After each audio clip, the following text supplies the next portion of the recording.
Ai që do të vijë në vazhdim në rubrikën personazh, është njëkohësisht personazh dhe autor e kreator i kohrave të lavdis. Zonja dhe zotri, para jush, General Lieutenant Sulejman Selimi.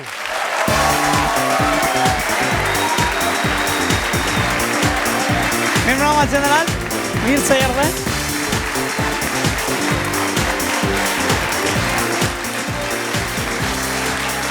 General, kej duar trokitjet për ju. Mirë se erdhe, urnëm i karrikën tuaj.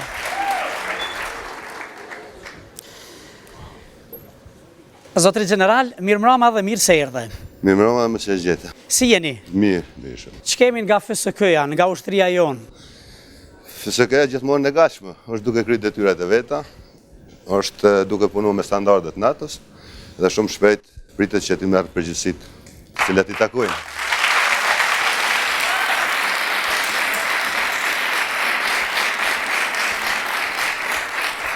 Gjithmonë të kanë njohur fjalë pak, por autor dhe kreator të veprave të një mendta.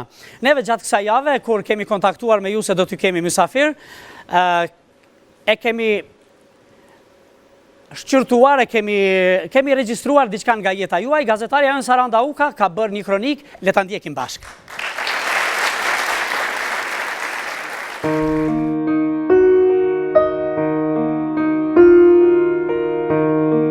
Komandanti i Forcës së Sigurisë së Kosovës, General Sulejman Selimi, i njohur si Komandant Sultani, nofke cila nuk ishte rastit për të, meq si shtregojnë bashkëfshatarët e tij, nofkën Sultan General Selimi e mori nga gjyshi i tij, i cili me përktheli e thirrste kështu dhe siç duket, parashikimet nuk e gënjën gjyshin, meq gradat ushtarake të zotit Selimi janë rritur në vazhdimsi.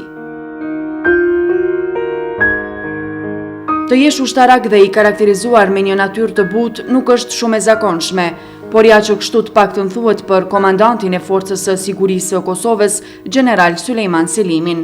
Për mësuesin e tij, General Selimi ka qenë fëmijë shumë i dashur, i shoqëruar, shumë human, por i karakterizuar me dashurinë e madhe për futbollin.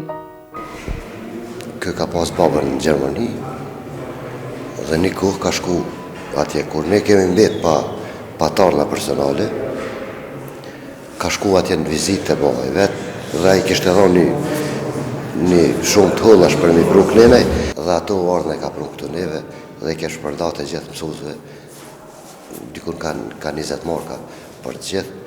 Me superlativ për zotin Selimi flet edhe njëri prej arsimtarëve të tij, megjithëse ai na tregon për një gënjeshtër të vogël të bërë nga generali në kohën kur ishte nxënës. Kur nuk i kishte kryer detyrat, një herë më kujtohet, tha se i kom harruar, po ai si kish pas kry heq. E vërtetova herën tjetër që si kish pas kry. Edhe pse arsimtari insiston se ajo ka qenë vetëm gjendshmëri e siç thot ai sultanit. Ishte një gjatoni e tina se atëherë ishin dhe reforma jo sikur tash, po kishte edhe mosa tjera ndëshkuese. Sulejman Selimi ishte njëri prej themeluesve të ushtrisë çlirimtare të Kosovës, por sipas shokut të tij, për këtë gjë ai fliste me shumë rezerva. Duke qeshur na ka thonë që është një diçka që duhet të bëjmë gjithë, por jemi ne tri, kemi njerëz para neve, kështu që në detaje kur nuk na ka, kështu mahallësisht nuk na ka dhënë për shkak të sigurisë, sepse ka qenë një kohë shumë e vështirë. Duke qenë pjesë e ushtrisë çlirimtare të Kosovës që nga fillimet e saj, General Sulejman Selimi ishte njëri ndër bashkëpunëtorët më të afërt të komandantit Adem Jashari. Guximi dhe përkushtimi i tij për lirinë e vendit bëri që të jetë komandant i zonës së Drenicës, për të vazhduar në vitin 1999, ku zgjodh komandanti ish ushtrisë çlirimtare të Kosovës, po ashtu ka udhëhequr për gati 3 vite trupat mbrojtëse, ndërsa tani vazhdon aktivitetin e tij si komandant i Forcës së Sigurisë së Kosovës.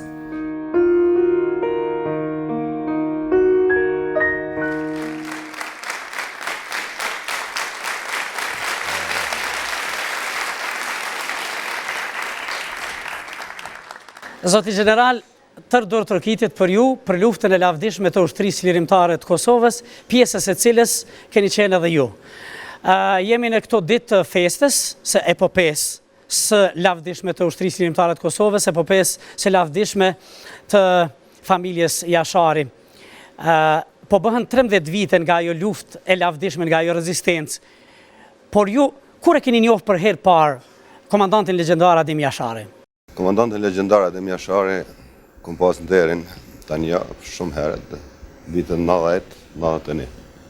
Kryesisht, fillimisht i kom njoftë shoqëninë e tij, por masi është sulmin e parë që ka pas në familjen, kryesisht lagja Jashari.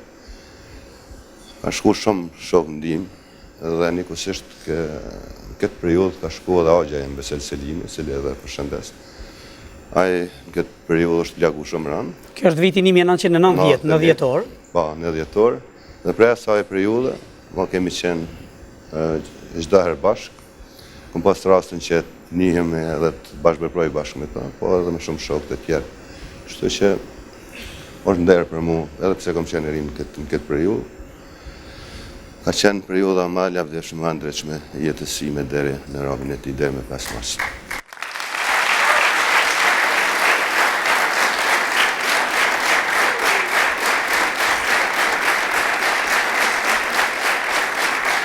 Zoti general, është folur shumë për luftën e ushtrisë lirimtare të Kosovës, për betejat e madhërishme, në për të cilat ju keni marrë pjesë.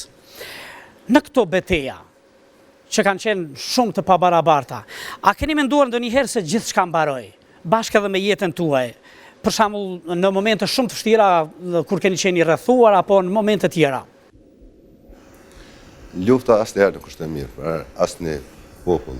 Mirë për neve na imponu një gjë të tillë. Kam pas nderin që të jem bashkë si shumë proceseve, por fillimisht me grupe të vogla, atëherë duke vazhduar edhe në përgatitje më të mëdha. Ka momente ndryshme, ka momente çdo herë që je rrezikon jetën, e kitë rrezikon me jetën. Nuk kisha me potencu, ndoshta një ose dy, ka shumë momente të cilës shpeshherë ndin veten njëre të pasigurt. Një moment ose dy? Më të them, një moment ishëm duke udhëtu bashkë me generalin tash, o sekretarin Sami Lushtaku, me Ilas Kodrën, komandant e brigadës cili tash dëshmor. Ishte bashkë me ne edhe një hoxha, me pseudonim, dhe ishëm me makinun e isha duke vozit, duke nga makinës, mas me ishte prapë disa kolegë tjerë, disa ushtarë të cilët dy ishin Drenicës, dy tjerë ishin të Drenovësit Malisheves, të Rahovecit Fundukët, dhe ishëm duke shku me marrë armë. Në atë mbromi kështë të qenë post blok, ne se kemi ditë, edhe duke shku ramë në prit. Në prit. Po, edhe ishte apresia shumë e madhe. Mirë po fati edhe gjithshmëria dhe ju në gjithë kolegëve tonë që ishëm bashkë. Është bukur vështirë me spjegu në detale. Sot më tha fëmijëve ose dikuj është vështirë me tha që kemi pështu me në qërë se spjegojmë ashtu.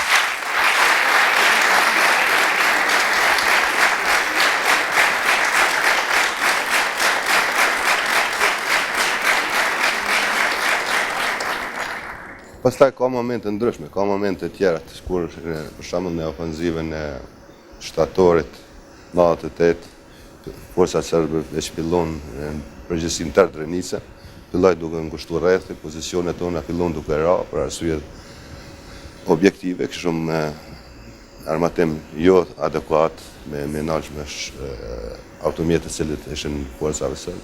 Më kujtohet në rast pas luftimeve 2-3 ditë të cilët e kishëm bërë bashkë me kolegë, fillon të hargjohet municioni. Këtë rast, afër me mu ka qenë tash dëshmori Komit Amni Zhabota, cili është vrarë atë ditë, dhe pasi u hargju gjithë municioni, fillova me tërhiq kolegët e mi prej pozicioneve, po në meta deri në fundit, filloj më ngushtu rrethi, edhe më kujtohet, vetëm një herë e kom përmend për, kujtohet një nip i fshatit ka qenë Abiti, dhe tash është policë në forcat. Në policinë e Kosovës? Policinë e Kosovës, në forcat speciale. Dhe ai ka ardhur vetëm, ai ka ardhur prapë, që ka ndodhur me mund dhe e di si mjegull kur jemi tërhiq, ka qenë afër tankset, ka qenë ushtria e tyre, jemi largu prej atij pozicioni.